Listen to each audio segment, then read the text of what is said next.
Welcome to the Ratings Eventing podcast and a brand new British eventing show for you listeners, because the season is in full swing. Finally, we are all systems go. We have had a brilliant couple of months and we have got lots coming up over the next few months, lots of exciting things in the pipeline.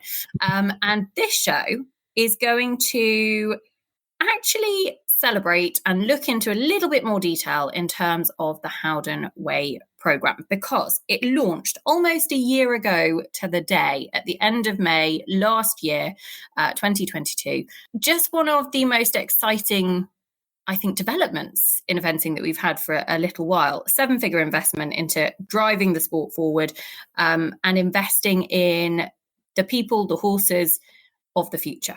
So we wanted to find out a little bit more about it, catch up on how the program is going and what we've got coming up this year. So I'm delighted to welcome to the show Head of Training and Development, and the Howden Way very much comes within her remit, Justine Parker. Thank you for joining us. Thank you, Nicole. Lovely to be here. It is very good to have you. First of all, for anybody who isn't familiar with the Howden Way program, or who is kind of going, I've heard of it, but I don't really know everything about it, can you just give us an overview of what it is, how it looks, and then we'll talk in a little bit more detail about each of the individual pieces. So the Howden Way investment is multifaceted, so it covers a range of areas of the sport. But kind of for simplicity's purposes, it's kind of split into 3 distinct areas. So one area is very much around young horses, and there's a range of pieces that come into that: the Young Horse Academy, the Young Horse Classes, the Young Horse Leagues. So that's one section of it. The second area of the investment is gone largely into the talent pathway. Members will have seen there's been a whole revamp of the talent pathway and the new tiers that were launched towards the end of last year. And then the third investment area is around the regional academies. So, the Howden Way Regional Academies, which offers the training infrastructure for everyone out in the regions. So they're kind of the 3 main areas that the investment goes into. It's really cool because there really is everything covered in the individual ones. Let's start with the regional training academies, because this is something for everybody. And I think the ethos behind it is, I think, something that actually we can underpin as the ethos behind the sport, because it's all about kind of the welfare of horse and rider, making sure that everybody is striving towards the right goals and giving them the help and the tools along the way. So talk us through that a little bit, because actually we could probably all apply it in daily life as well, if I'm honest, Justine. Yeah, absolutely. So what we were trying to achieve with developing the Howden Way Regional Academies is providing a comprehensive, holistic educational syllabus, which was accessible for absolutely everyone. And we also wanted to try and ensure a standardisation of delivery. So whatever you are in the country, whatever you're doing, you had access to the same access of content wherever you are and whatever it is you're doing. And this was a progressive and evolving syllabus that people could go on a journey through. So you touched on kind of what are the kind of cultures and values that underpin the regional academies, and to the group that kind of put this together and the coaches who go out and deliver this. These are the real foundations, and these are the real core pillarstones of what the Howden Way Regional Academy is about. And that's all around ensuring welfare is the heart of everything we do, and that's the welfare of the horse and also the welfare of the rider. It's all about inclusivity and valuing diversity. It's a really open and welcoming environment, and that's an environment we want to nurture throughout the training environment and also out into competition. So developing that camaraderie amongst the membership and amongst the training groups, and that mutual support, so that, people want to come into the sport and have a really nice time, and they want to learn and they want to develop, absolutely. But most of us do it because we want to enjoy it. So, coming along, having training sessions where you can improve your riding, improve your knowledge, improve your skills, but also make really good friends and have a really lovely time, and go to events and have that really nice support network and that support group. It's also really very much about celebrating the development of skills and knowledge, and the development of people's understanding and a range of areas that we know how the breadth of knowledge we need to event. So it's supporting people's learning journey, and celebrating the development of skill over necessarily outcomes, because we know that if we get more educated and we develop our skills, that actually the performance outcomes will come. And also, lastly, we really wanted to develop role models and ambassadors in the sport, people who we really think live out and demonstrate those key culture and values. So yeah, it's quite an ambitious kind of range of culture and values, but they're things that actually we really believe in, and all the coaches who are out there doing a fantastic job in delivering it, they really are owning and demonstrating all of those culture and values that we want the Howden Way academies to represent. I absolutely love this, because I think if you're starting out on your eventing journey, and it can feel a little bit intimidating, can't it, going to an event, or you don't know anybody, or you're not entirely sure how everything works. And ultimately, you know, one of the things we love about the sport is the eventing community. And this is kind of opening it up and making it so much more inclusive and bringing people along for the journey. And you're much more likely to go and have a fun day eventing if you feel prepared, your horse is prepared, you've got knowledge of what's going on, you've got somebody that you can ask those questions to that you think, oh, you know, I've got a question, but I don't really know who to ask it to. And you'll probably see a few friends along the way and kind of build your circle. That's what eventing's about, isn't it? You know, we've got a fantastic sport, and what's better than a really enjoyable day out eventing? And that is made better by all the things that you've just said: feeling confident, being prepared, having a great group of people around you. And that's absolutely an experience that we're trying to share with everyone, and you know, get people into the sport to come and experience that and have a nice time. And yeah, that's what it's about. As you said at the start, most people do it for fun. It is meant to be fun. We're meant to enjoy it. And I think that's the really, really key bit here, is that, you know, that kind of underpins it all. But actually, what makes it fun, and these kind of ingredients that go into the pot absolutely help. Who can go to a regional academy? What level do you have to be at? And how do you go, I think, is probably my next question. It's another great thing I think about the academies is absolutely anyone can come to a regional academy. So no matter your age, no matter your ability, we've even had some people coming on foot when their horses are injured or off work or for whatever reason. So it really is absolutely open to anyone, even if you're not even a member and you want to dip your toe in and you think, oh, I'd quite like to have a go at British eventing, but not quite sure if it's me, or you haven't, you know, quite put up the courage previously, then you could come to two regional academy sessions before you even need to become a member. But the really brilliant thing about the academies is it really is for everyone. So whatever level you're competing at, whether you're wanting to, as I say, to come in for the first time, go to your first event at maybe 80 or 90, or even if you're really progressing through the sport, you've got ambitions to really kick on and progress, maybe even step into your first internationals.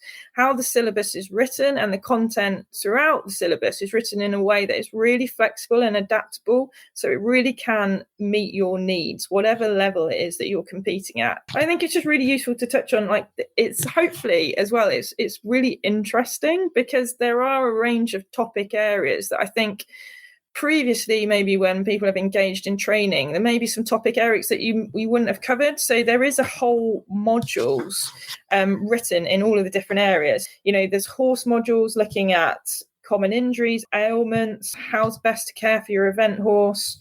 Then we go on to the sport. There's technical and tactical modules looking at the horse's way of going on the flat and the jumping, looking at tactical skills like warming up strategies, cross-country time management, and then we even have a whole area about the rider. So physiological elements such as self-care, eating well, and psychological elements. Like, often that's one of the biggest things we find as riders, that actually maybe we can do the ridden skills, but it's the nerves that creep in. So how do we manage, you know, competition nerves? So the modules really are for everyone, whatever level you're competing at. I really feel that there's a benefit to help develop you and your horse. So yeah, there's a whole raft of things that you can learn throughout the academies.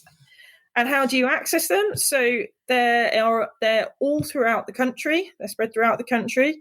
And if you go on the website, you can click through onto the regional academy pages, and all the academy sessions are listed. So as I say, they are regionally based. So hopefully there are accessible events, training events that you can access.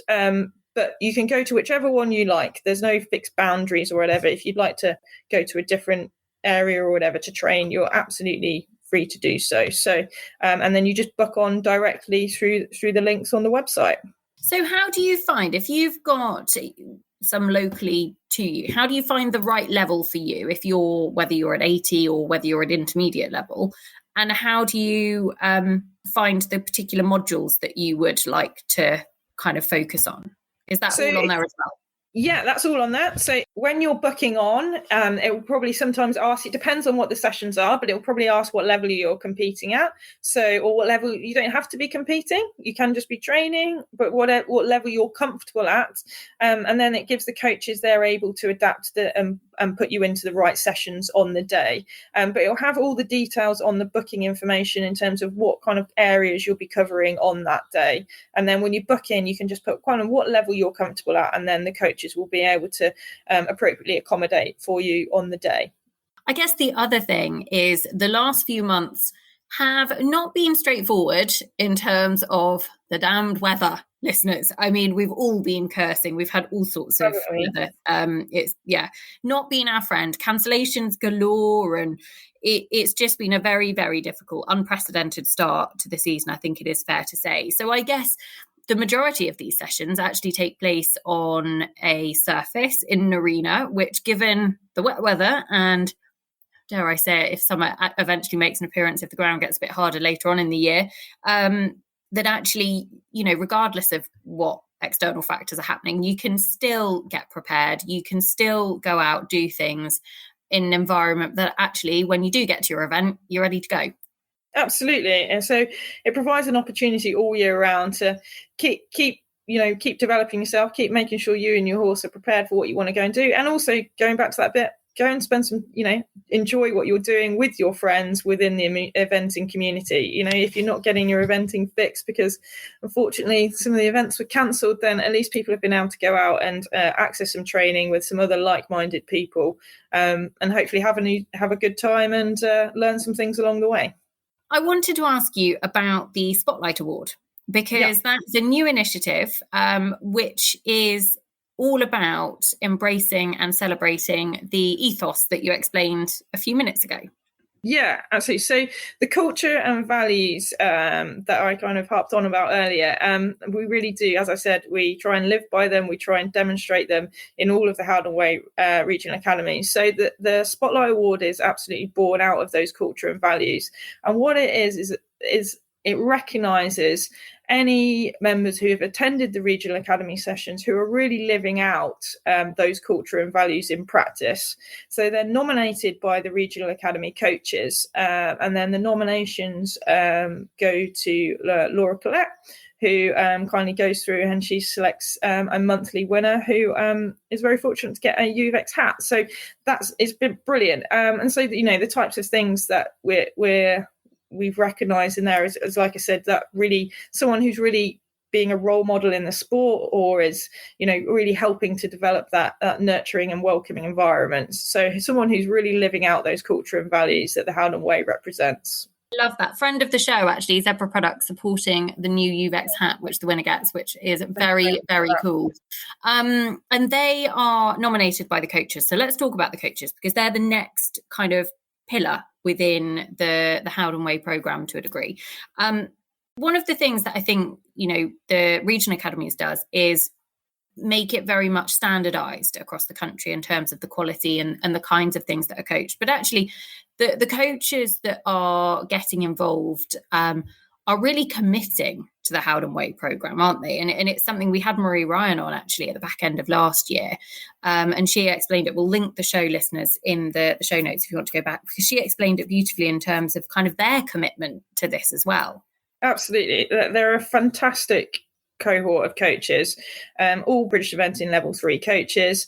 When we brought these coaches on board, we talked through very much, again, what I've said around the ethos and what we're trying to achieve with the Howden Way academies. And they've absolutely bought into that and do a fantastic job. And the experiences of people who have been to the regional academy sessions absolutely echoes that, and they're having a fantastic time.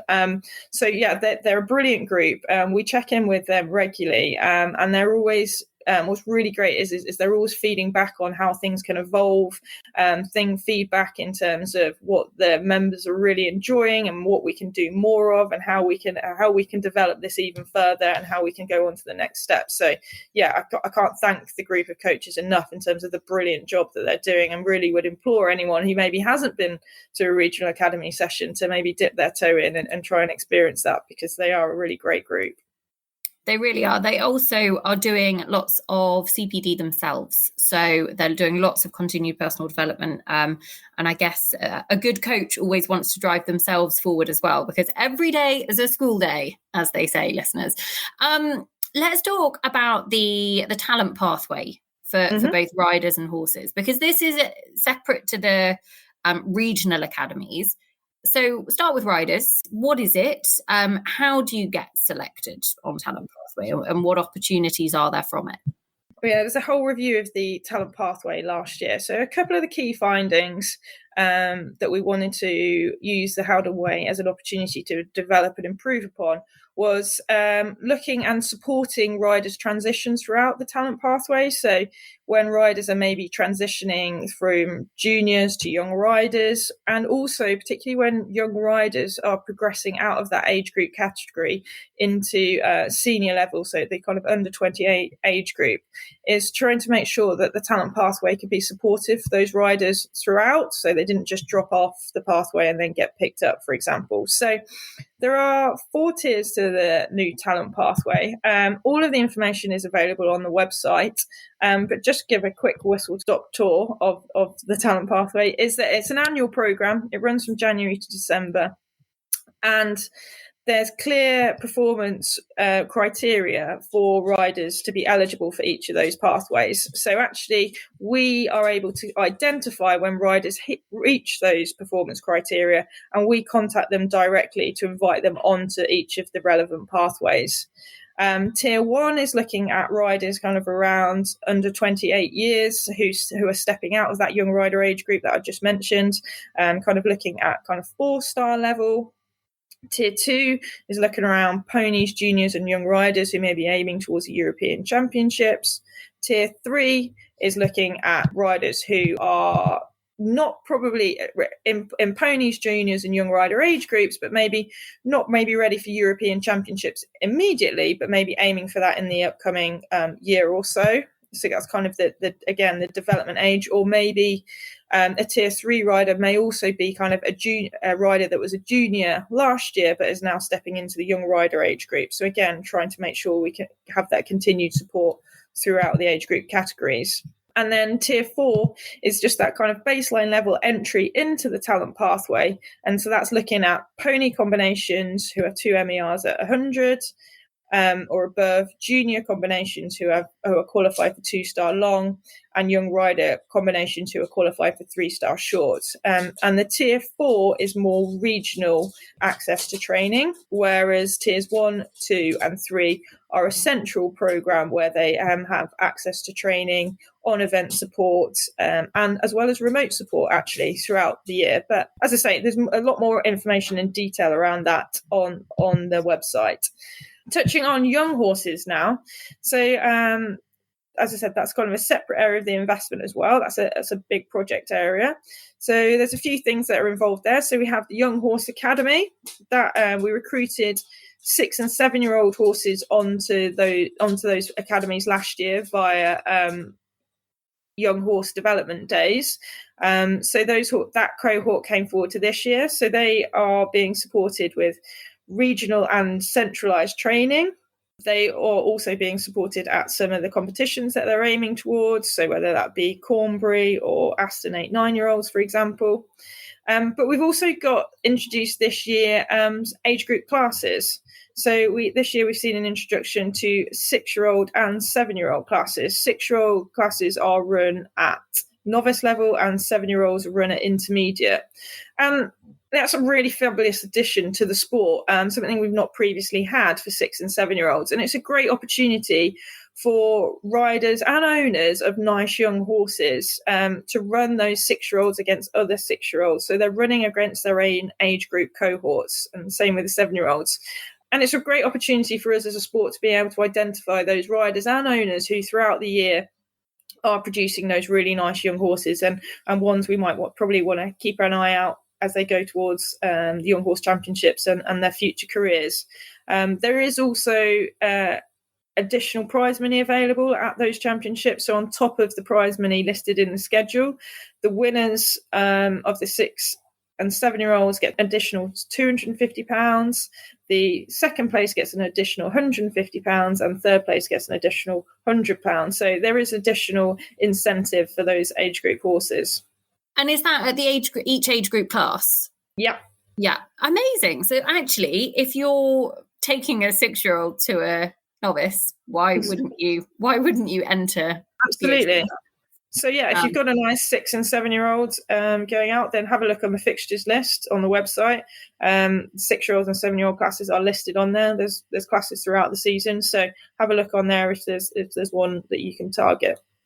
Love this. I was just actually looking because there's obviously the Howden Way Power Average League or the Young Horse Leagues, which is done on the power average. So that's the average of their 3 best finishing scores. You can go onto the BE Stats Centre and look at it in more detail. But the 6-year-old is currently led by Izzy Taylor Barrington Alice. Izzy's got the 1-2 actually. 1, 2 and 4. Very good.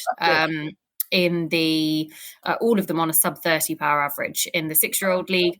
The 7-year-old league is currently led by Andy Heffernan and SS Cape Cooley from the Netherlands. So we'll keep a close eye on those as the season progresses as well. Right, we are a year on from the big launch of the Howden Way. You know, we first met, I think, pretty much 12 months ago at Cornbury Park for the big launch. And there was there was a real buzz from the riders that were there, from owners in the sport, you know, of what opportunities this might sort of bring. And I think the one thing, you know, very much everybody was very clear about was, you know, there was a real first step on the ladder. And actually, this was a long-term project. So now we're a year into the programme. Where are we looking now for potential developments? A lot of the foundations are in place. So what might we see coming up in the future as part of the Howden Way as well? In terms of the regional Howden Way academies, so they're always evolving. So some really great things on there is that that's a great thing kind of about how it's been set up and the modules have been written, is that it's an ever evolving syllabus. So we're having modules added to that all the time. So that is an ever developing piece of work. So as a member, when you're going, it will never be stagnant because there's always additional things being added and always additional things that the coaches are having to learn to get to grips with to develop. So that's really cool. Other things in terms of, as I said, the coaches are always feeding back in terms of what the members are really enjoying, what the participants are wanting to see more of. So some of the things we're looking at are whether we can introduce in probably next year are some competition opportunities for the Howden Way Academy members and what that might look like. So that's something we're working on at the minute. So that's a really exciting project that we'll hopefully be developing over the upcoming season, as well as we're also looking to add in a range of remote support. So kind of next month, we have got some webinars where we're helping to develop and support riders making their first step into international competition. So whether that be you're doing your first 1-star or 2-star short or a long format, we're going to be having some webinars with Lucy Jackson and Spike Milligan, the vet, in terms of making sure you're prepared in the run up to, but also when you're at your international, everything you need to know for you and your horse to have the best time. So those are some other areas that we're looking to develop. As I said, what we're trying to achieve with the Howden Way Regional Academies is really broad. So we're trying to look at developing that we are supporting riders throughout their journey, whether that be taking their first steps into the sport, but also, as I say, all the way through into international competition as well. Love it. Lots to look forward to. And you gave me a seamless link there, Justine, because webinars coming up, I think 6th and 13th of June with Spike the Vet and Lucy Jackson. we're actually going to go and find out a little bit more about them now. Justine, thank you so much. It is a really cool program, and I know a huge amount of hard work has gone into pulling it together and making it happen. And I think the sky's the limit. There's lots of opportunities as to what we might see coming up in the future. So thank you very much, and it was good to delve a little bit deeper. My pleasure. Thank you very much, Nicole. Thank you for your time. And listeners, as promised, let's go and find out more about how you can make your first international experience a brilliant one. So as promised, we've roped in a special guest, listeners. It's our very own Spike the Vet.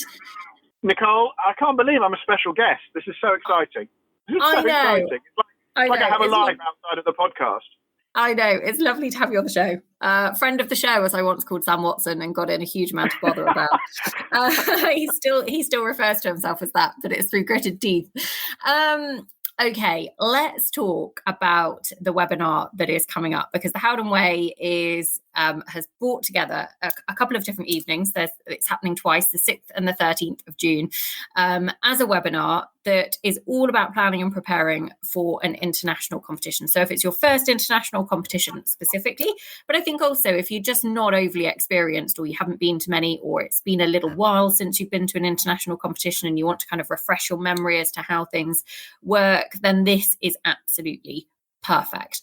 So give us a bit of an insight from your side as to what is different in terms of a first impression, because I think international competition feels that little bit more intimidating. So what are you hoping to... Let me start. I'll give you a bit of background on where this kind of came from my end. Is that I spoke to some clients of mine who competed at Osberton at the end of last season, and they were experienced people, but they were finding themselves were happy to give some advice and support to some riders who were there doing their first one.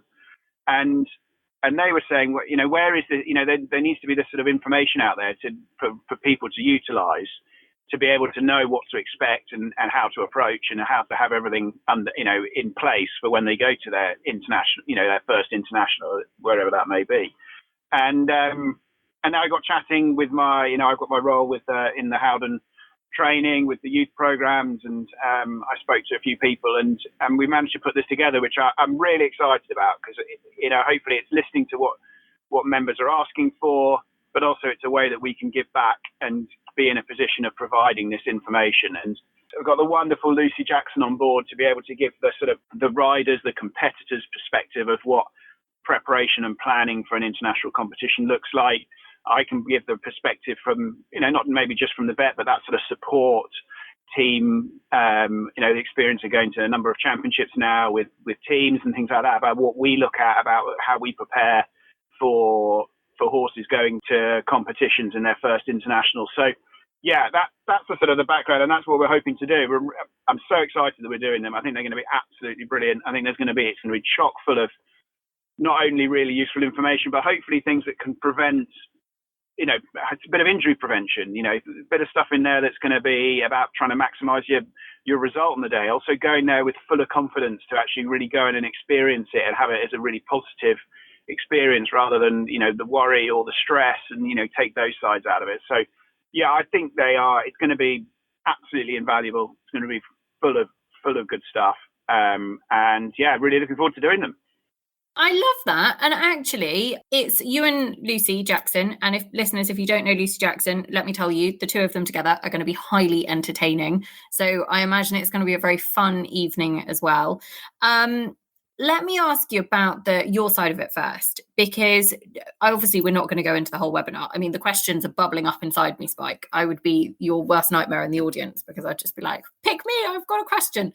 But as a bit of an overview from your side and the veterinary side of things, pre-international, what are the kinds of things that you can talk about that you can do before you get there?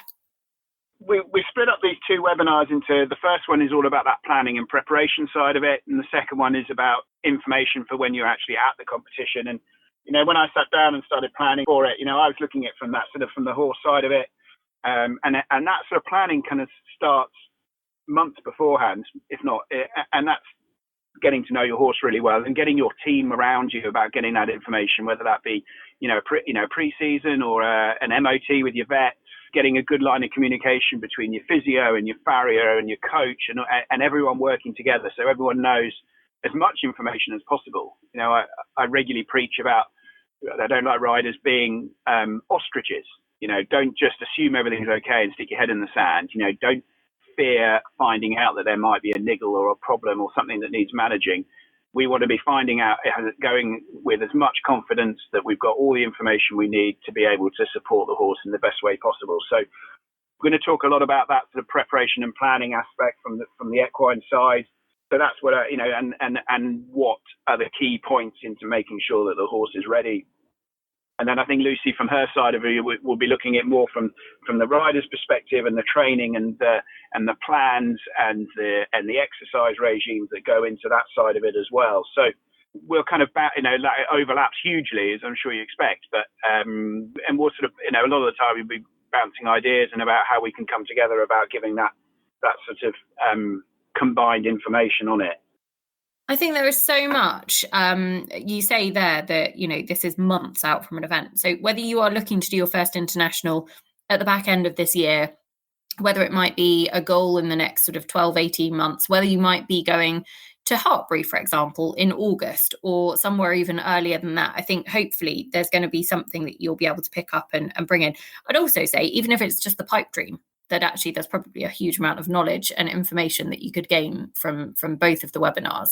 How different is an international to a normal competition in terms of, I guess, the overall, when I'm not talking about sort of minimum eligibility requirements and qualifications and that side of things. At this point, I want to kind of get the feel for how different it is to what you might experience at your general novice, for example.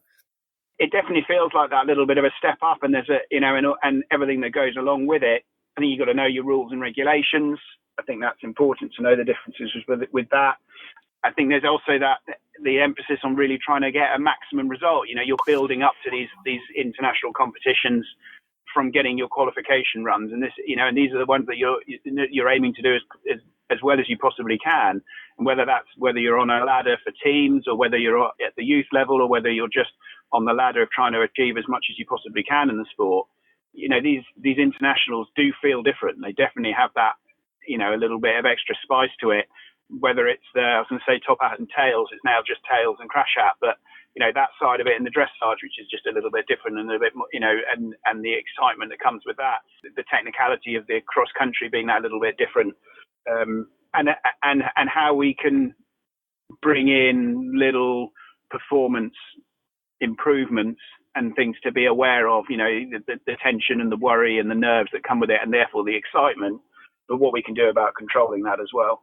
I think you touched upon the rules and the regulation side of things, and there's things that happen in an international, which I'm sure you guys are going to cover in much more detail.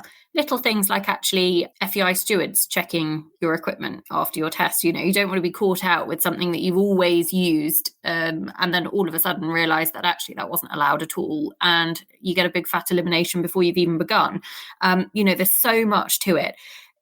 Likewise, if your horse lives out and all of a sudden you go away to an event, Spike, and you pop it in its stable for a week, that's probably not setting you up to the best. Yeah, very much so. And I think we'll talk about that in the second webinar about, we're about to, you go away and it's a stay away event. You might be there for 5, maybe 6 days. And then the challenges that comes with changing your horse's environment and routine.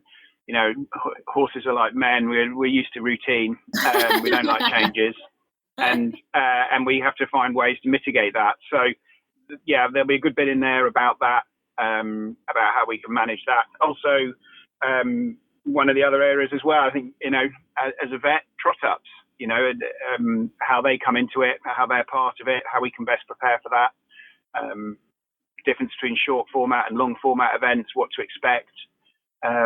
What to do, all those sort of things. So there's so much to cram in to what will feel like, relatively short periods of time. But hopefully we can get everything really well covered.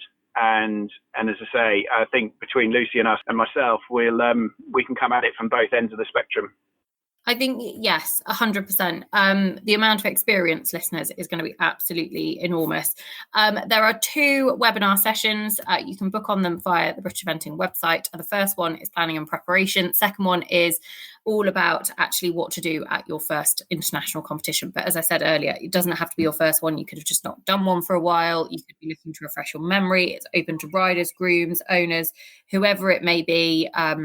By all means. I think that's sorry, Nicole, that's a really good point as well. You know, how you've been to one, or you might have been to a couple, but how to do it, maybe, how to do it better. You know, Lucy, has been to a World Championships, and 5-star riders, such huge experience. But I mean, she would always say that she's always constantly learning and constantly evolving and taking little things about how we can do things better. And, it wasn't that long ago as a badminton, and you can still see that people do things that they wouldn't necessarily have planned to do, and they'll come home and go, we could have done this a bit differently or that a bit differently. So it's all about little nuggets of information and using that to adapt what we're doing. So yeah, I think for riders that have maybe done a couple or done their first long format, looking back on it, the power of hindsight, and with a bit more information, how can we make it better? Make it better. I think actually that probably hits a brilliant nail on the head, because yes, marketed at first internationals, but it doesn't have to be. You make a very, very, very good point that it doesn't even just have to have been 1 or 2, because we can all be better and we can all learn and we can all see different things. And maybe you've got a different horse. Maybe they've changed slightly. They've got older, more wiser. Maybe they need a little bit more careful management, lots of different things. And hopefully the webinars will be a great opportunity. BE members, I think it's £13.50. If you're not a BE member, it's £15.50, so it's not expensive at all. It is the 6th and the 13th of June. We'll pop a link to them in the show notes, but basically the bookings are open now, and you can apply all the way up to the night before the second of those webinars. So don't miss out. It's going to be great fun, and I'm sure Lucy and Spike will be bringing the jokes as well. I mean, I can't guarantee my jokes, but I'll definitely laugh at Lucy's. There we go. That's all we need to know. Listeners, I hope you've enjoyed this show. I hope you've enjoyed learning more about the Howden Way. Lots of very exciting things going on. Spike, thank you very much. Lovely to have you as a guest on the show. Thank you, Nicole. What a delight being a guest. There you go. Listeners, Spike will be back very, very soon. In fact, there must be another feed room show coming soon, Spike.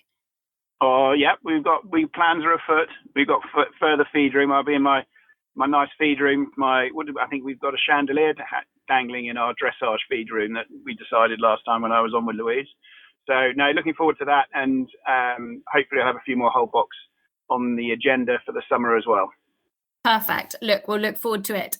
Listeners, we will be back very soon with another episode of the British Eventing Show on the Echo Ratings Eventing podcast. But for now, that is all we've got time for. Thanks for listening.